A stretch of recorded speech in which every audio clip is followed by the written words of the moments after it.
আপুনি এতিয়াই ইয়াৰ পৰা পলাই যাওক। ঐ ছোৱালী, গদা পানী ক'ত আছে?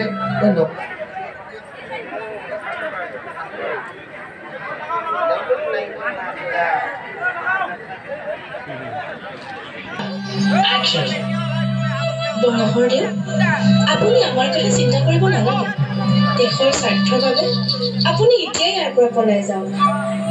ঐ ছোৱালী, গদা পানী ক'ত আছে তই নকওঁ কিয়? নকওঁ।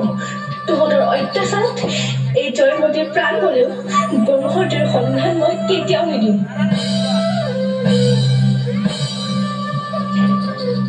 আইদেউ, আপোনাৰ ত্যাগৰ বিনিময়ত আমি আজি জয়মতী চিনেমাখনৰ শ্বুটিং সম্পূৰ্ণ কৰিলোঁ। আমি আপোনাৰ ওচৰত চিৰকৃতজ্ঞ।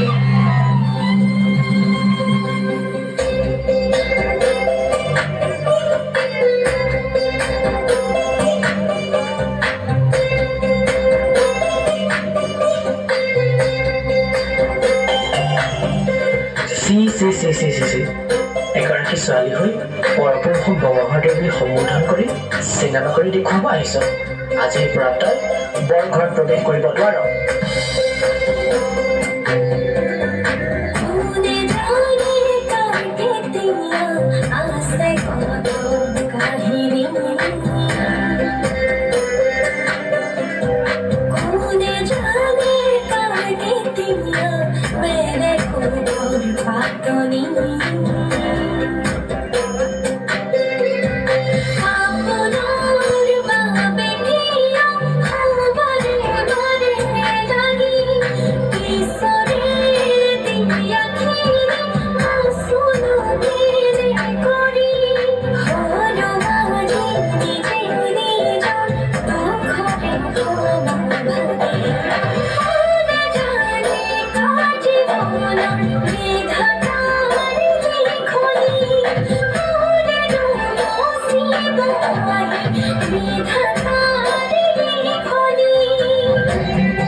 আজিৰ সমাজত তাই এজনী ছোৱালী হ'ল পৰপুৰুষক ব্ৰহ্মদেৱ বুলি সম্বোধন কৰিছে, অভিনয় কৰিছে। তাই আমাৰ সমাজলৈ কলংক সানি আনিছে।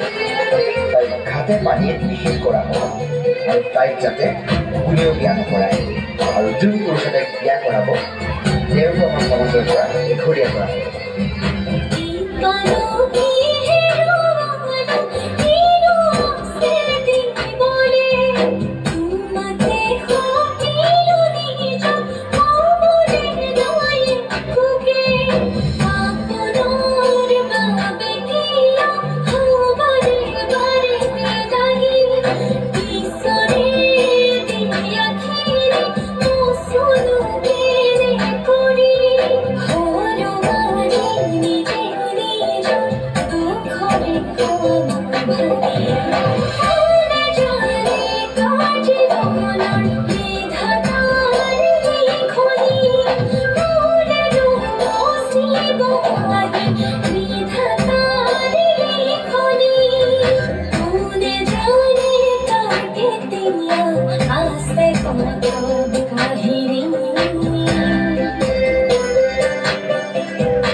অসমৰ প্ৰথমগৰাকী নাৰী অভিনেত্ৰী আইদেউ সন্দিকৈয়ে অভিনয়ৰ নামত নিজৰ জীৱন উচৰ্গা কৰিলে।